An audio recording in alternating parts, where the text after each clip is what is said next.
Hi, everybody. It's nice to see everybody here. Thank you all for coming, even though there are so many things going on tonight.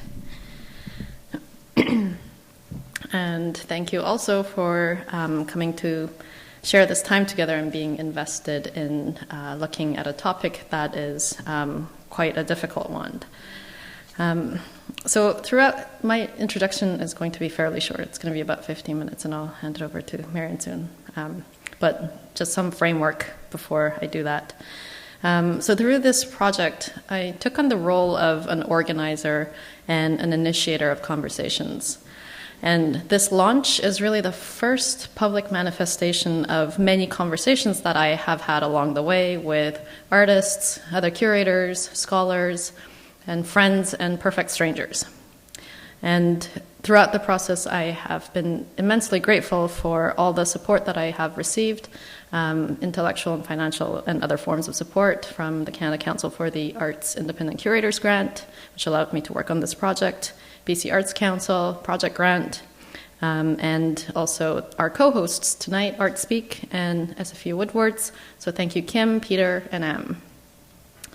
Also, I would like to thank the Coast Salish peoples on whose unceded traditional territory we are gathered tonight. The acknowledgement of this history of settlement is absolutely crucial to our understanding of various forms of violence that we will discuss tonight. And it is also apropos that in 2006, 2007, when I was going to grad school at UBC, I was taking a course by John O'Brien on the topic of images of violence, and I chose to write about this image.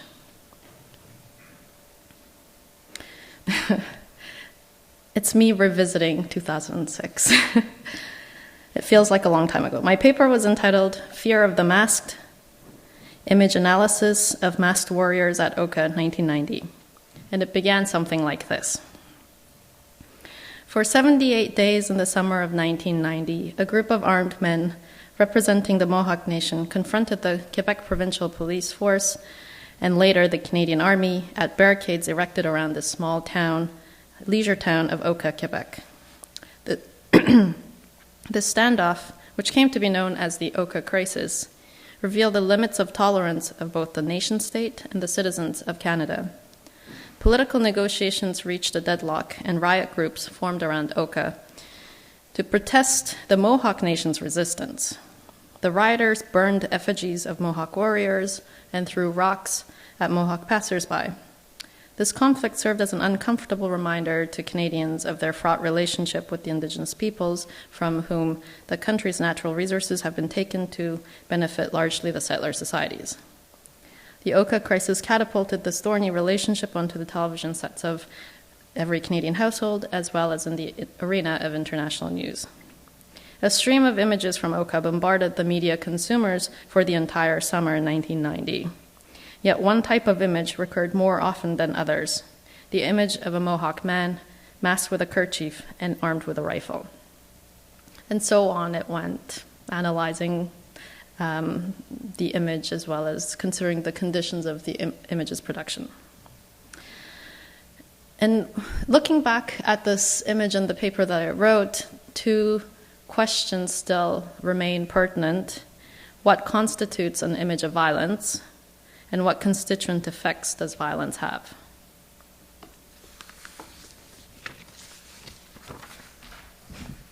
It's okay.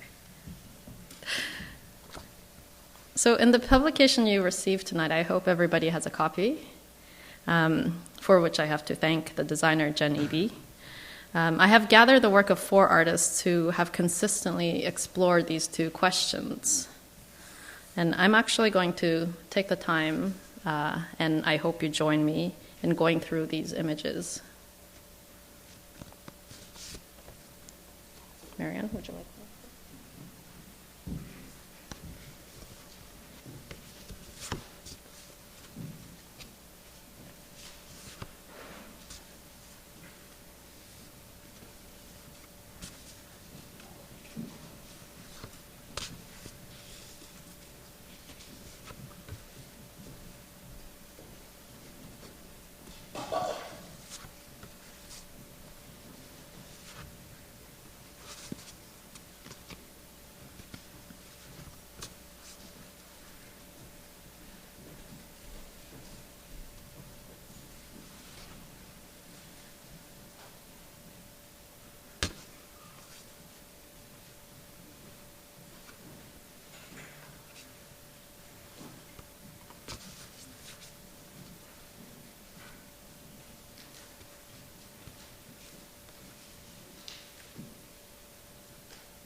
Okay, I'm going to go through them one more time.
So I've gone through this motion of flipping through these cards countless times. But these images, grouped in this way, still resonate with me, and I continue to learn about the conditions of these photographs' production. And in the text that accompanies these cards in the publication, in the form of a little booklet, I quote Ariella Azoulay, an Israeli filmmaker and theorist of photography and visual culture. Photographs picture atrocity by their mere coming into being in disaster conditions. When a photograph is produced in an atrocity, it is a part of the picture of atrocity. And I use this quote in the text in speaking about Rebecca Belmore's photographs. And you'll see why by the end of this talk. Azoulay's argument derives from the specific conditions of the Israel-Palestine conflict. And she calls for a close look at the photographic event instead of the event photographed. She asks that the viewers exercise civil imagination to reconstruct the reality of the forceful removal of Palestinians in the late 1940s as a disaster, or Nakba as it is called in Arabic. Reclaiming numerous photographs from state archives in Israel, Azoulay elaborates on the conditions of their production and assigns them new captions based on historical research for her publication From Palestine to Israel. In this book, she presents the photographic event instead of the event photographs, so that the event is indeed read as a disaster.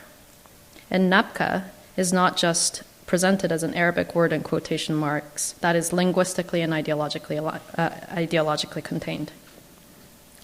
Azoulay demands a lot from the photograph and the viewer. She even asks that the viewer risk making mistakes in reconstructing the photographic event so that what takes place outside of the frame can also be scrutinized. This is a gutsy suggestion, one that can be criticized for being not academic or not rigorous enough. But I do sympathize with her when she states that such risk-taking is necessary for the development of a new language and a conversation about the past and the future in which all who are involved participate, those responsible for the atrocities that occurred and those who were their immediate victims.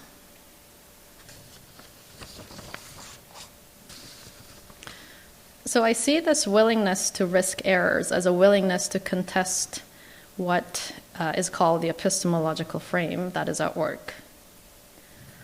And I've been reading this book a lot as I was thinking about this project in the conceptualization process. This book from 2009 by Judith Butler explains how such epistemological frames operate, especially when it concerns images of violence or other cultural productions in conditions of violence. She maintains that epistemological frames are the frames through which we apprehend something as having a life worth grieving for when it is lost. For instance, whether we see the erection of the State of Israel as Nakba or not depends on the complex set of operations of competing epistemological frames. Thus, framing is an operation of power which determines what we can recognize as life and what we cannot. Butler further adds that these frames organize our visual experience. And this organization of visual experience is one that is linked to other realms of discursive construction or representations of reality. Azule's reconstruction of the photographic archive of Napka is but one example of how epistemological framing determines how and what we understand of the lives that participated in those photographic events.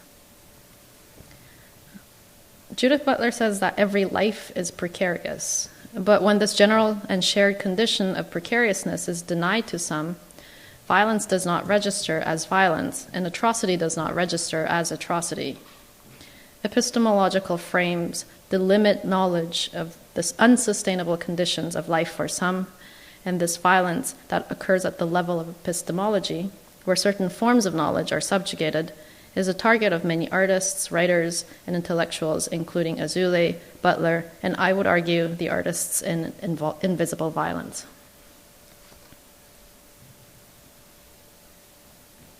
Butler states that the critique of violence must begin with the question of representability of life itself. What allows a life to become visible in its precariousness and its need for shelter? And what is it that keeps us from seeing or understanding certain lives in this way? I'd like to propose that the artists in this project provide partial answers to our questions. Their works construct frames through which to see the violence, even if there are no mutilated, hanged, raped, or tortured bodies in the photographs and the images that you have in front of you.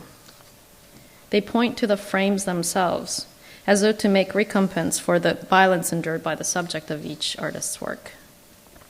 The artists recognize and highlight the precariousness of life and grieve for otherwise unacknowledged or unmourned lives. And all of us gathered here tonight have some sort of vested interest in working with images and understanding them. And the question of how we position ourselves in relation to the image, in relation to the production, circulation, and consumption of images of violence in particular, is one that deals with our own agency and our own responsibility to the shared conditions of life. There can be no sustained life without those sustaining conditions, and those conditions are both our political responsibility and the matter of our most vexed ethical decisions. So in thinking about this responsibility, this project took on a very discursive character and a publication that leaves you with the responsibility of holding the images together in your own terms. In my work as a curator and in the work of the four artists, certain epistemological frames that render violence invisible are critiqued. But in the process, we too are constructing new set of frames. And these frames and their constructedness are always breakable, and these frames should break and fail and thus circulate and move forward our discourse. So it is with this intention to discourse that I invited Marianne Nicolson to speak tonight, and also artist and writer Sean Allward to respond to this event tonight in a short text that will be posted as a blog on the project website at this address.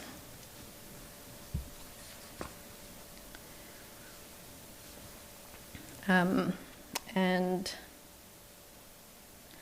we really invite you to engage in this conversation that we will have at the end of the talk. And without further ado, I was going to do an introduction for you, but Kim has already done that, so I will have Marianne come up here. Please help me join in welcoming Marianne.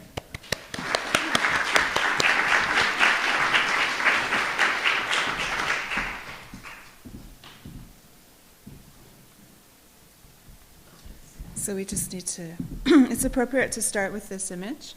I kept it in mind when I was putting the presentation together. So, my name is Marianne Nicolson, and my Kwakwala name is Ayagilokwa, which is kind of interesting. I just realized my name translates as Invisible Maker Woman. And in some ways, the topic tonight that we're going to address deals with visibility and invisibility. So I wanted to start with this image. This is somewhat of a history. It's a look at photography on the Northwest Coast and the relationships of photographic images with indigenous people on the coast. This is a photograph that was taken around 1900. I chose this. This is taken in Alert Bay. There's a sign on the front of this house, and this house is an older house, of Gyuktsi, an older style house that our people used to live in before they were encouraged to give those large houses up and move into smaller single-family homes. So in this image, I found two things particularly compelling, and one of them is that we see the sign which is above the doorway, and the sign reads, Chief Akwagela of Kinkum Inlet, BC, broke a copper valued 11,500 blankets, and then there's an image of that broken copper. What I find compelling about the sign above the door is the declaration that it makes. It engages with a viewer, and it's coming from the community. So it addresses kind of internal issues, but it posts it in a very public way. And I saw it as a form of appropriation. So our people saw how signs were being used, how text was being used, and how English was being used, and then appropriated that for their own purposes. I see it as a symbol of agency. Our people are making a declaration, a public declaration, through the use of this sign.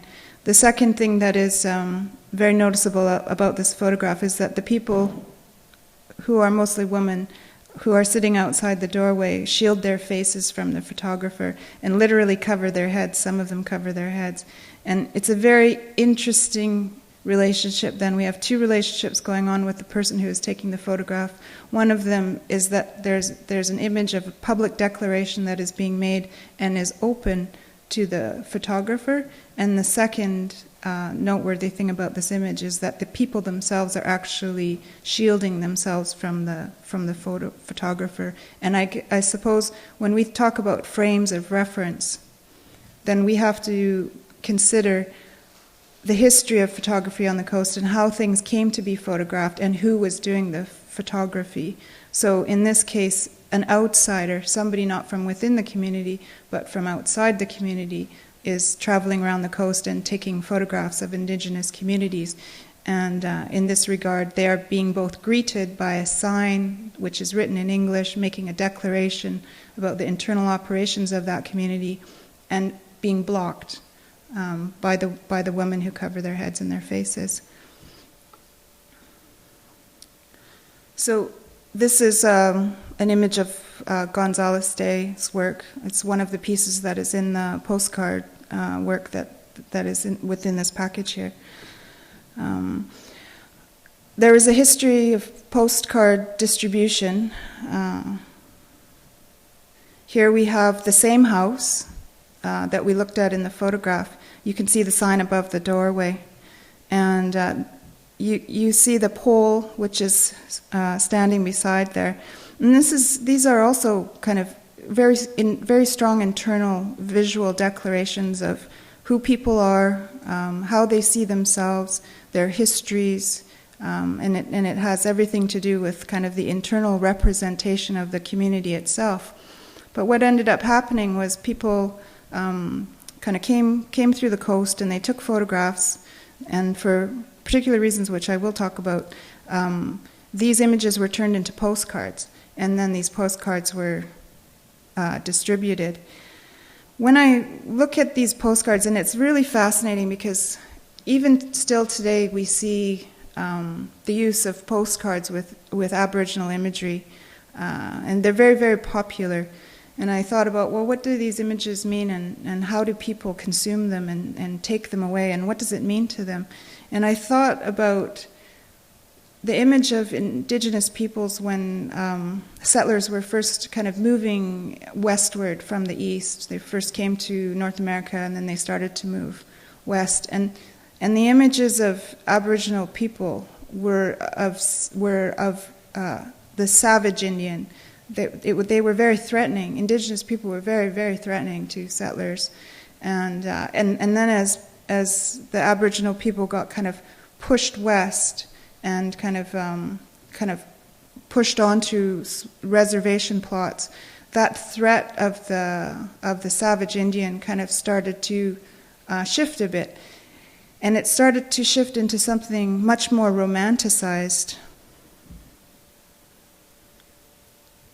And this is a fuzzy photograph, but I wanted to show kind of the whole card. This is one of a postcard taken of a Kwakwakiwak woman. You kind of get the sense of, there's a photograph of her and then some writing on the bottom. And this is a more clear image of what that image is like. And one of the thoughts that I had was, this was a way of peeling back for settlers, I guess, and colonists who were coming into these lands. This was a necessary step in order to kind of clear away or to quell the fear of the unknown. In order, it was for the colonies to flourish, they really needed colonists to come and take over these lands and to start up farms and to be in these lands. And in order to do that, to encourage people to come, they really had to, I guess, in a way, start to suppress the idea of this savage Indian. So initially, the initial push into these lands was of an image of a savage Indian, and that was needed in order to disenfranchise the people that were living there. The second step then became how to make those savage Indians tame, so that people then felt safe to stay in these places. So these postcards are all over the place, and they have a long, long history, and you can find them. And usually the images are no longer of kind of, violent savage Indians, but more or less kind of like portraits. They're pretty placid, people standing around, women wearing a cedar bark outfit with a hat and a basket. That's not very threatening anymore. So this is the back of the photograph, and I thought this was interesting because this particular image actually came out of Franz Boas' own personal collection. So as part of a research project, myself and my nephew and my cousin, we went back east and we went through all of Franz Boas' raw materials. Franz Boas, I sometimes assume that most people know who Franz Boas is, but I'll give a slight description of. Franz Boas was one of the first major anthropologists in North America, and oftentimes they call him, the father of anthropology in North America. Franz Boas worked for all his lifetime. Really, he was a tremendously hard worker. And his ideas shifted and changed over time.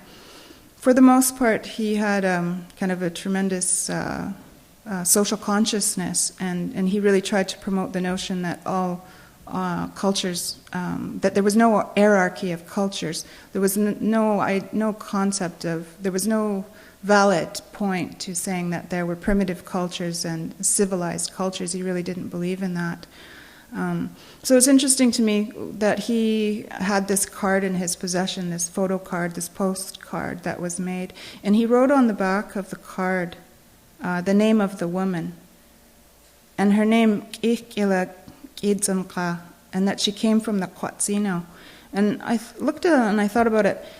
Most of the images on these postcards that we see out there, even though they are portraits, are often missing an identifying name. These people seem to be anonymous. And I think that ties into what I was talking about earlier, kind of the need to kind of see these images in a certain way, to consume them in a certain way. And when you think about it, I don't think our people were buying these postcards and mailing them to each other. I think other people were buying them and mailing them to each other. And in that way, they're perpetuating and sharing a certain type of message with one another about Aboriginal peoples. I appreciate that he wrote her name on the back of the card. And in this regard, was looking at Granados' overwriting. So he takes the authority of the text and he writes on the back of the card. And in a way, from my own perspective, I appreciate this because in many ways, from the position that I've worked from as an artist and as an Indigenous person, we have been trying to restructure and recontextualize the frames around the images of who we are as a people and how we live in this country. So the effort to rewrite, or at least even to document our own story, is tremendously important to us as an act. So, and this is the way that I see how he has written on the back of this postcard. But also, I wanted to point out in the very first image that I showed the utilization of text and how text in relationship to image, text has a strength to it, it has a power to it. And in the case of that image at the beginning, our people were using the text for their own purposes, appropriating text. And in this instance, the text is being used to kind of override some of the frames, I guess, around the use of postcards. This was also another photo that was in amongst Boaz's materials. Now, in some ways, Boaz wasn't completely heroic. He was completely human like everybody else, and certainly there were certain frames around anthropology that he was caught up in. In particular, when he first came to the coast, he had a strong interest in physical anthropology, and so he went around, he spent quite a bit of time going around measuring people. He had calipers, he had a whole set of tools that he brought along, and he would measure Aboriginal people. And I'm going to use the word Indians because we use the word Indians. We use the word Indians amongst ourselves. You know, we reappropriate that word, and when we talk to each other, we'll say the word Indian. When other people say the word Indian to us, we get very offended and say, well, we're not Indians, but to each other, we'll call each other Indians. So if I use the term Indian in my talk, that's how I'm using it. So this is a photograph of, it's written on the front, Kantnews. His name was Kantnews. His name was Billy Sunday. And Boaz photographed him as kind of part of his visual anthropological collection of physical anthropology. So what I wanted to point out was that the way that Boaz would photograph people is he would photograph them from the front, and then he would photograph them from the side. And I wanted to draw the correlation between kind of this act of mapping the body through physical anthropology with the association of incarceration or kind of having committed a crime, getting a mug shot. So I believe that these images that Boaz took through his physical anthropology have those strong visual association. And the images that we're looking at seem relatively tame. They seem, you'd look at that and you'd think, oh, well, whatever. But basically, the way that the people were being photographed and measured was extremely objectified.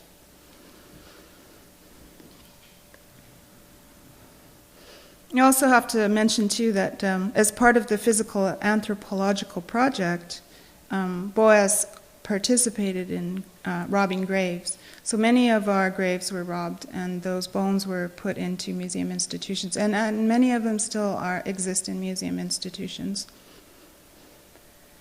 This is the ledger book that Boaz kept, and you can see how he writes down, full face, left side, right side, and he gives a description. And because these things are often complex, I do appreciate that he wrote down the names of the people he photographed, and that's where we get the confirmation that this was Kantnews.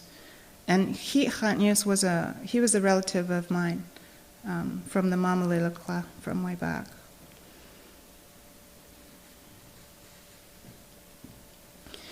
And this takes us to Edward Curtis. And of course, Edward Curtis is highly controversial. At the same time, like Boaz, he has his positives from our perspective.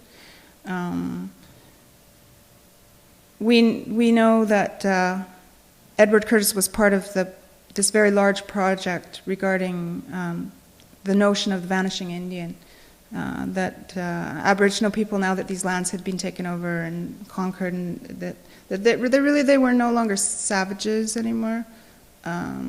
They were beaten. They were they had that taken out of them, and now they were fading away. So there was this huge project that Edward Curtis launched, regarding the vanishing Indian, and it highly romanticized, and he traveled all over the place photographing Aboriginal people, and people kind of read these images. Very romantic. These people aren't going to be around much longer, so let's document what they knew. But basically, there's an extremely I guess there's a power dynamic there. There's a social construction there that's framing these images and how they're read. This is a photograph of a man named Nunzi. Nunzi means big, like a big bear. He's a warrior. That's a warrior's name. He came from the Likwaltach, which is one of the tribes of the Kwakwakiwak. You can see in this photograph, I chose this photograph because Edward Curtis's photographs kind of run the gamut. He highly staged some of them so that they would fit into his idea of what kind of real Indians look like. And he's going through North America around 1914, doing all this work. And so Nunzi in this photograph, he's wearing a wig. And so when we look at these photographs, sometimes we think they look a little bit silly. But at the time, that was Edward Curtis's desire, that he wear this wig so that he looked more like what Edward Curtis thought he should look like. So we know, and it's interesting what happened, because like Boaz, Curtis writes his name down. That really was his name. So this is his real name, but this is not his real hair. And then we have images like this. So it's a double-sided thing. And this is actually, it's amazing what happened to Edward Curtis's photographs, because Edward Curtis's photographs become the most celebrated postcard photographs in North America. And even today, we can go to a store and buy Edward Curtis photographs of Indians. People still buy them. They love them. Even I love them to some degree. So this is a photograph of Alert Bay. And it's more strictly documentary, like he's not messing around. Maybe he didn't want certain things to be in the photograph, like a car or a bicycle. But basically, you do get a sense of what the place looked like. Alert Bay really did look like this when he took this photograph. And this is another photograph that he took. This is in Guayastam's, a village that I come from, called Guilford Island, and this is my great Uncle John Scow's sea monster house. And you can see there's a whale house front on the front. And what's interesting for me looking at these images is I know that Edward Curtis is looking through his camera and he has certain ideas about who we are and how he wants to portray that to the outside world.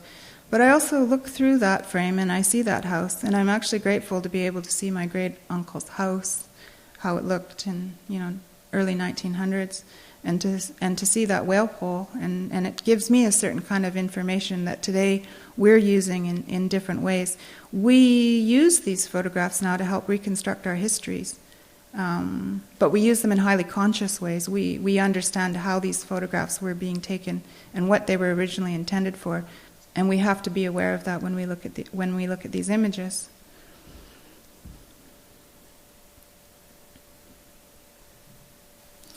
So that brings me to the artists that are involved in this exhibition, this visual work.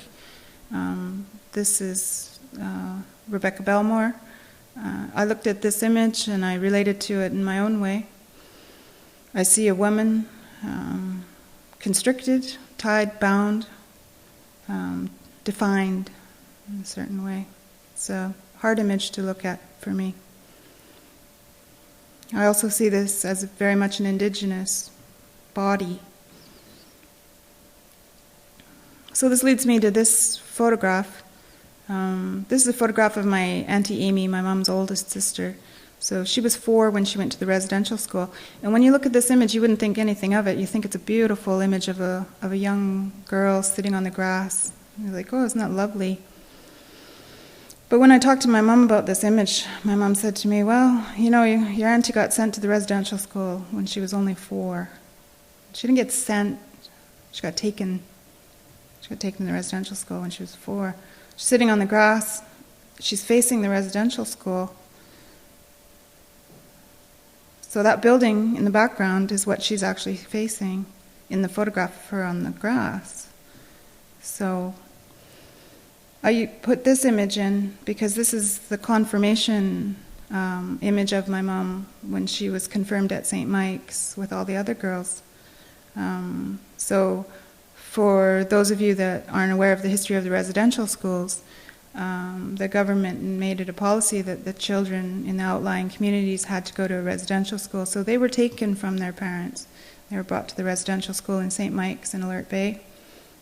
And they lived there the majority of the year. And then they would come home maybe for a month. So this is my mom's confirmation. And I was looking at the image of Rebecca Belmore and the constriction of her body and how it's wrapped. And I thought about this image. And I look at them in their white confirmation outfits, and I think about how they live in that residential school, and they have no choice. You know, in many ways they're very much bound, like how Rebecca Belmore's body is bound. And then we kind of come to ideas. So you can bind the body and restrict the body, forced to kind of engage with the world in a certain way. But there was also kind of a mental kind of binding that occurred. And my mom told me a story. And it's the reason why, I guess,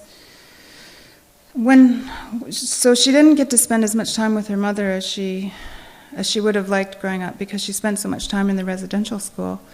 But there came a point in time when she was able to leave the residential school, and she went home to Kinkum. And she was there to help her mom raise the rest of the kids because they had a very large family. And my grandmother was pregnant with her 16th child, and there was a ceremony. There was an invitation that went around to the community members, and one of the older women in the village, she was going to give a little feast, and she wanted to invite all the young women from the village to her little feast, and she was going to do a little giveaway. And my mom said that she was not going to go. And my granny asked her, why did you not go when they called for you? And she said, well, those are the ways of the old people, and they're outdated and they don't matter anymore. And she said that her mom was silent for a little while, and then she said, well, I think that you need to respect the older people. And when they ask you to go to something, that you should go. And that was all she said to her.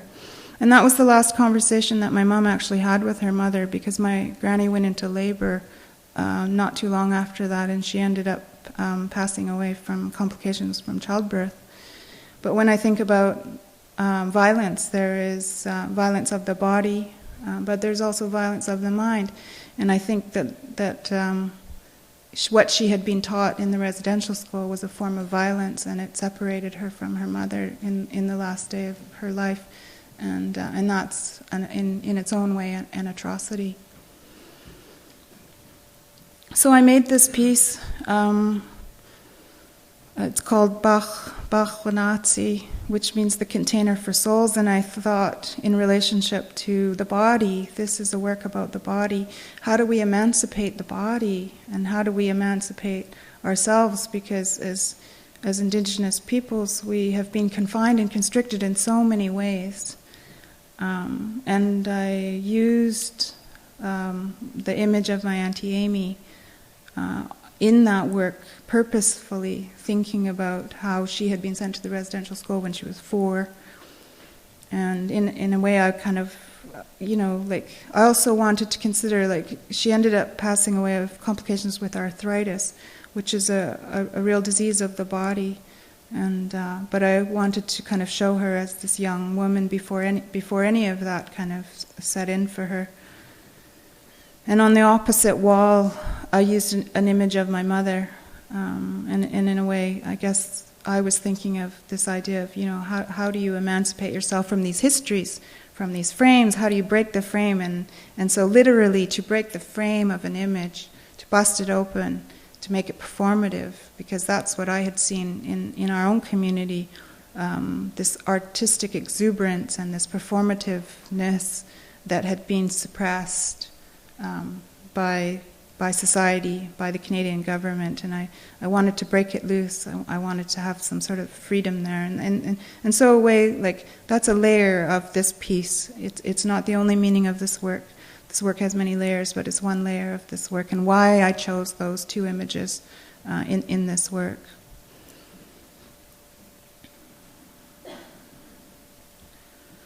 So then we moved to Gonzales-Day, and I chose this image.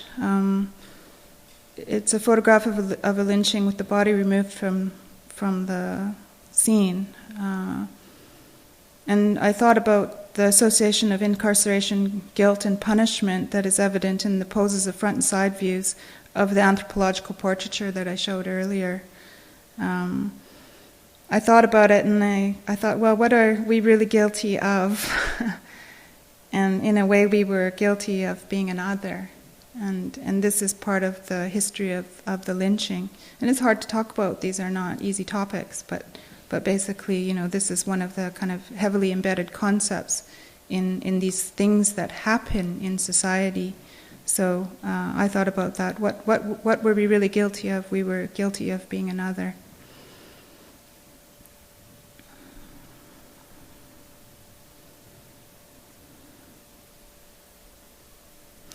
What I thought was fascinating about this image and the use of this technique of erasing the subject, of the photographer took an image of somebody who'd been lynched, and then the artist removed that. And now we look at the people who are watching, and so we see more explicitly, the subject shifts to those viewers, and it helps me to question, well, what is their relationship to what is happening?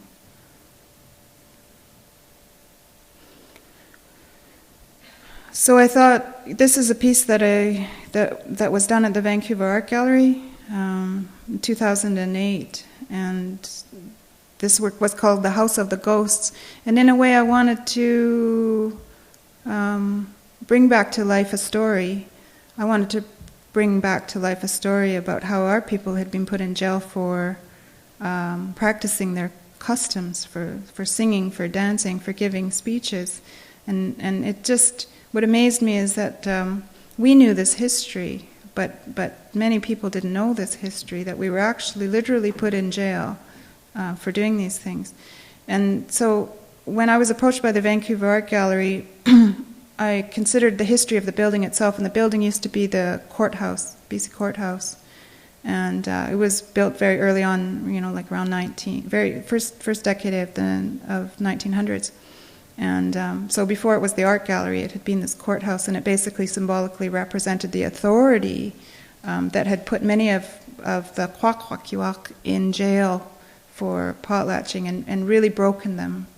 That when they were incarcerated, put in jail in the 1920s, it really, really broke them.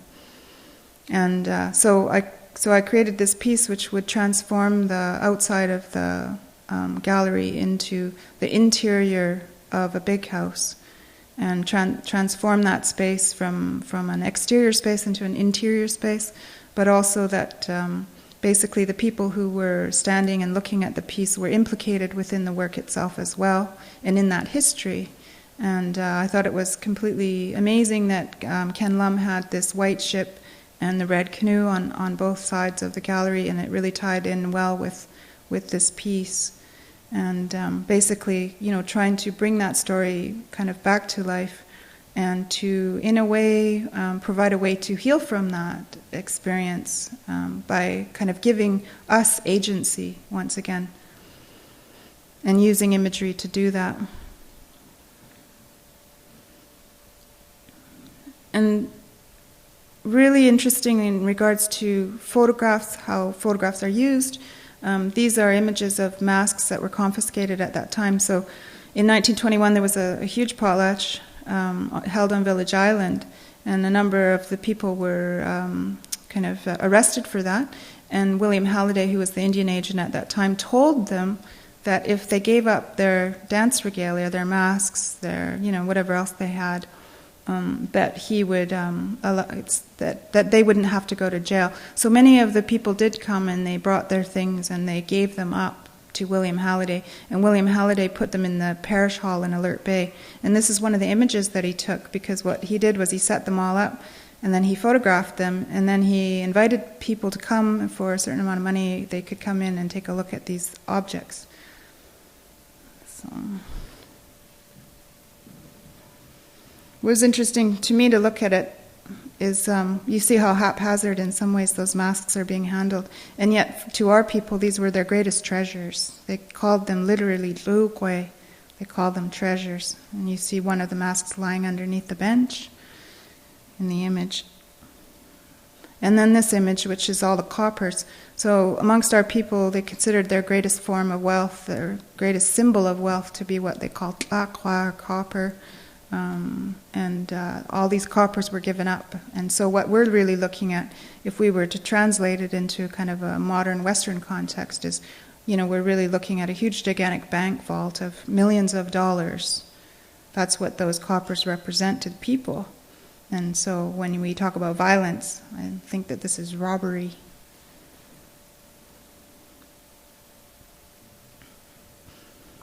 And then when we look at Noguchi, how the image is woven together and reconstructed. And I thought about these ideas because we are using photography now. All the images that I've shown, my own generation, we've gone out to the museums and we collect them, and we bring them home, and we reanalyze them, and we use them for our own purposes. And we use our own framework to look at those images and say, well, this is what this image means to us. So in a way, we reconstitute them. We do exactly what has been physically done to this image, is we rewrite that history, and we weave a new kind of experience for ourselves of what happened and what those images mean. And I think it's an incredibly vital process to do, because with all kind of forms of violence and kind of things that happen along those lines, there needs to be a way to kind of recover from that. So, and in a sense, I get, this is a metaphor for me. I look at this image and I see it as a metaphor. It's a deconstruction of the image and a reconstruction of the image, and I feel that this is what we're doing in our communities, is we're gathering up all these images and we're reconstructing them. And then in a way too, we then turn that image around, we turn that power dynamic around, and we look at those postcards and we say, look at this postcard, what does this is what it used to say about us, but now I wonder what it says about the outside world. So, and I also think about methods of, how do you address that? And I go back to that very early image where the women in the photograph were covering their faces and covering, kind of not allowing the camera to capture their image. And so this piece reflects on that. And this was a work called Wankhid, to hide, to be hidden, and it was installed at the UBC Museum of Anthropology.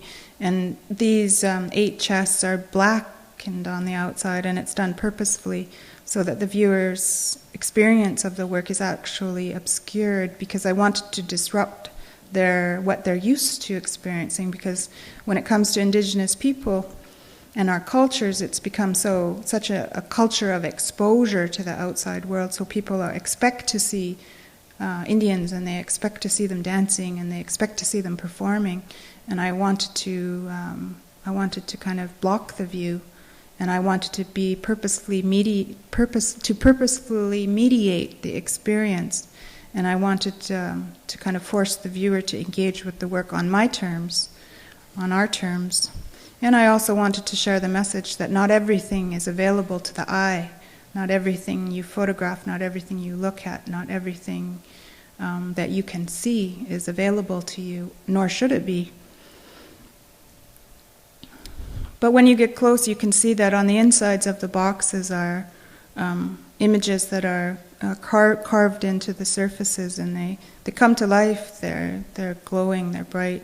And it's a statement about how we read things. And we come to things with certain ideas in our mind, and if we are open-minded enough, maybe we will learn something. Maybe we can get beyond those frames of reference that restrict how we comprehend what we are looking at. And then in the very bottom, you actually see, our own images. So I took our own images of ourselves that we took of ourselves, family portraits. We are using the camera to document ourselves, and I put those images in the bottoms of the boxes.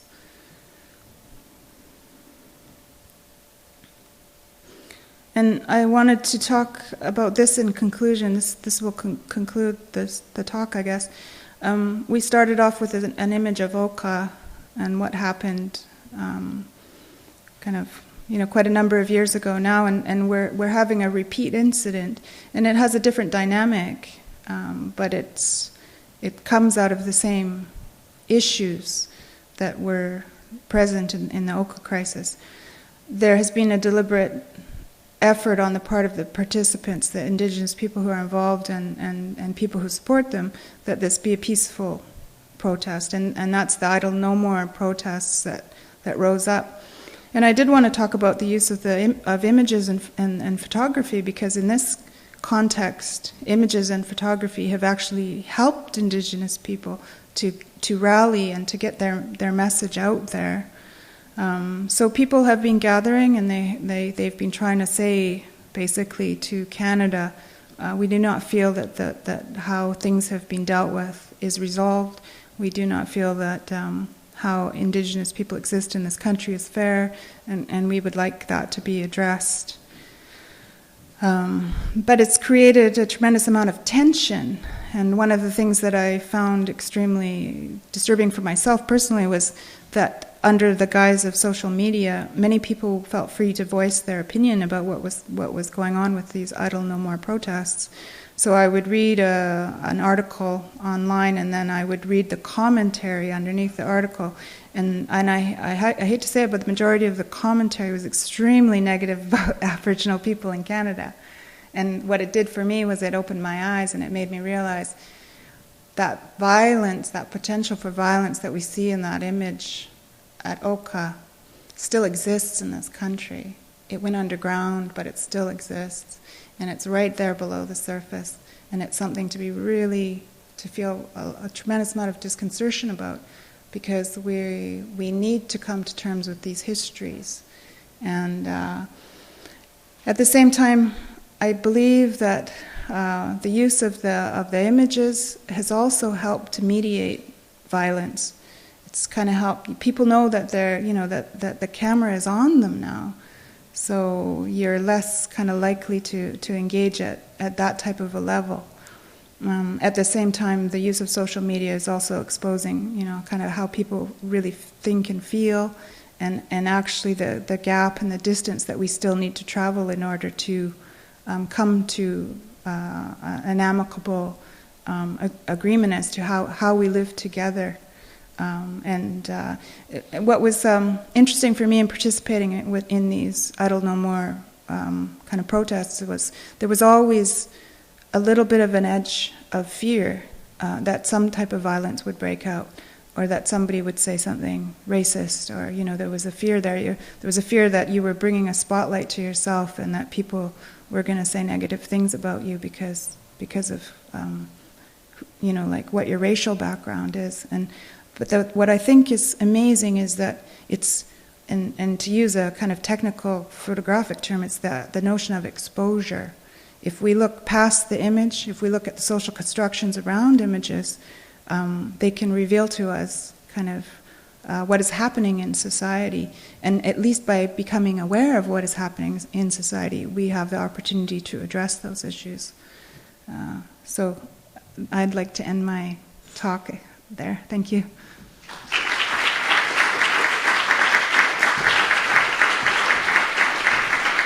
And I am going to pull up this, which is the project website, so feel free to visit. Currently there are 2 introductory blog posts. One is a general description of the project, and the other is, so this is, and if you happen to be in Toronto or Montreal or Woodstock, New York in the next 2 weeks, I would love to see you there. And the other one is a description of, not quite a description, but kind of a reflection, short paragraphs on each of the artist's work, as this website does not reproduce the images themselves. So feel free to visit. There will be more coming soon from Sean and other writers.